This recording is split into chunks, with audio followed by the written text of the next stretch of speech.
Welcome to our journey into the fascinating world of Platyhelminthes, commonly known as flatworms. In this lecture, we will explore how these seemingly simple creatures have evolved a brilliant survival strategy.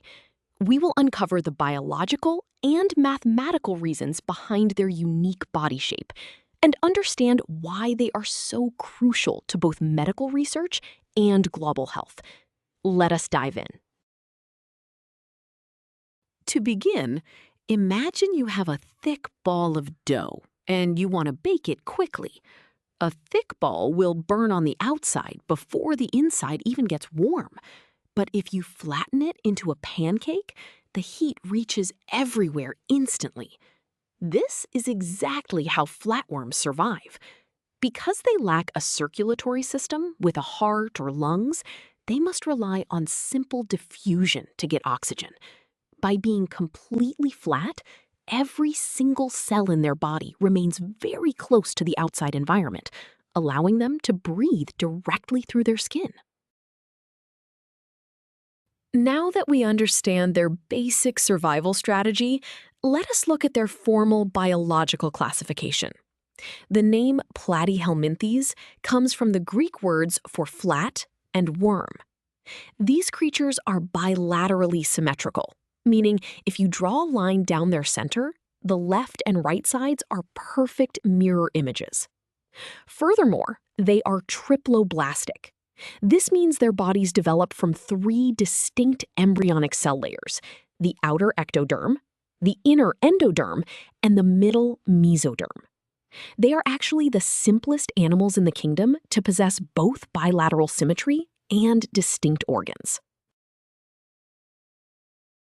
Building on their three tissue layers, we come to their most defining internal feature. Flatworms are acoelomates. In biology, a coelom is a fluid-filled body cavity that most complex animals have. Flatworms completely lack this cavity. Instead of a hollow space between their gut and their outer body wall, this internal region is packed completely solid. It is filled with a spongy, supportive tissue known as parenchyma. This solid body plan is a massive evolutionary leap, but it also means they have no internal highway for transporting nutrients, reinforcing their need to remain flat. Let us visualize this solid body plan with a cross-section diagram. What you're looking at is a slice through the middle of a flatworm. Notice the three distinct layers we just discussed. On the very outside, you see the thin ectoderm, which forms the epidermis, or skin.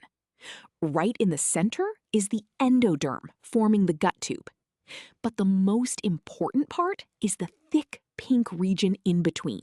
This is the mesoderm, which has developed into the solid parenchyma tissue.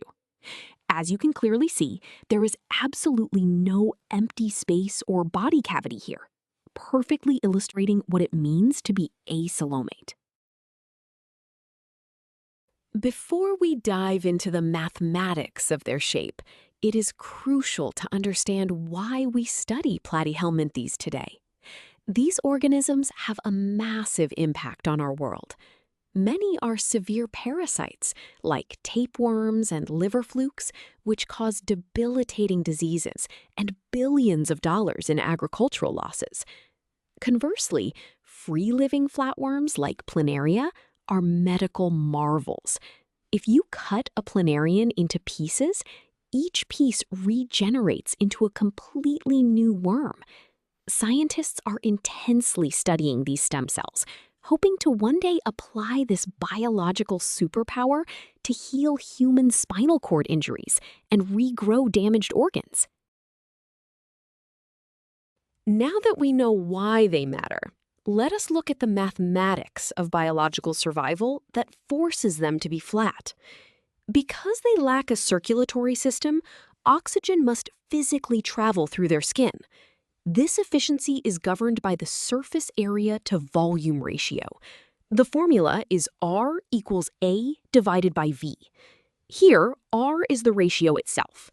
A is the total surface area exposed to the outside world, and V is the total internal volume of the organism. If the volume V increases too much without a matching increase in surface area, A, the ratio R drops drastically, and the internal cells will suffocate. Let us see this formula in action with a concrete example. We will calculate the ratio for an imaginary organism X, which is shaped like a perfect cube with a side length of 2 millimeters. First, we find the volume by cubing the side length, giving us 8 cubic millimeters of living tissue to support. Next, we calculate the surface area by finding the area of one face and multiplying by 6, which gives us 24 square millimeters of skin. Finally, dividing the area by the volume gives us a baseline ratio of 3. This tells us how much skin is available per unit of internal volume. Now that we have our baseline, we will prove mathematically why flattening the body is an evolutionary advantage. We introduce organism Y, representing our flatworm. It has a length of 4, a width of 2, and a thickness of 1 millimeter. When we multiply these dimensions, we find the volume is exactly 8 cubic millimeters. This is crucial. The flatworm has the exact same amount of internal tissue to feed as the cube. Next, we calculate the surface area of this flattened rectangular shape. By adding the areas of all 6 faces, we find the total surface area has increased to 28 square millimeters. Continuing our proof, we now calculate the final ratio for the flatworm. We take our new, larger surface area of 28 and divide it by the constant volume of 8.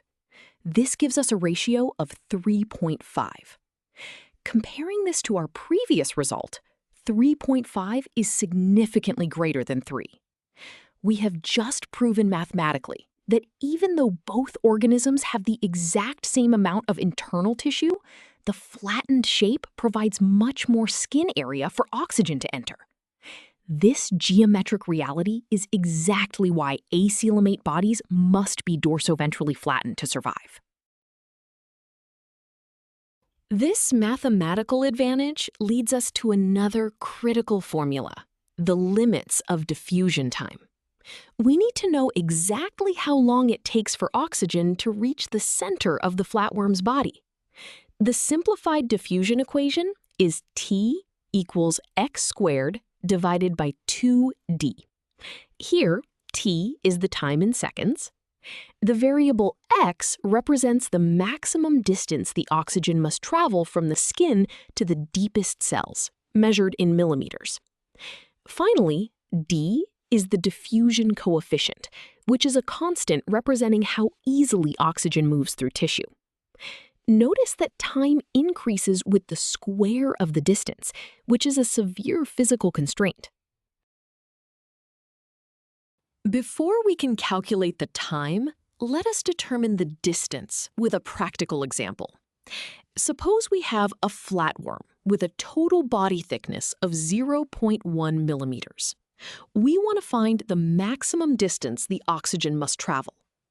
Because oxygen diffuses inward from both the top and the bottom skin surfaces simultaneously, it only needs to reach the exact center of the body. Therefore, we divide the total thickness by 2. This gives us a maximum travel distance, x, of 0.05 millimeters. This incredibly small distance is the key to their survival.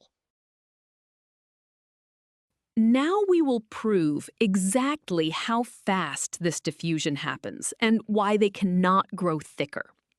We substitute our distance of 0.05 and our diffusion coefficient of 0.001 into the equation. Squaring the distance gives 0.0025. Multiplying the denominator gives 0.002. Dividing these yields exactly 1.25 seconds. This incredibly fast delivery is only possible because the distance is so small. If the worm grew just 10 times thicker, the squared formula dictates it would take 100 times longer to breathe, causing suffocation. This proves the strict physical limits on their anatomy. To wrap up our journey, let us review the most important ideas. Platyhelminthes are defined by being triploblastic and acoelomate, meaning they completely lack an internal body cavity. Because they have no circulatory system, they are entirely bound by the mathematical laws of diffusion. Their extreme flatness is a brilliant evolutionary adaptation that maximizes their surface area to volume ratio, ensuring oxygen can reach their internal cells in seconds. By mastering these core physical and biological characteristics, you now have a solid foundation for understanding both their fascinating biology and their significant impact in the medical world. Great job following along.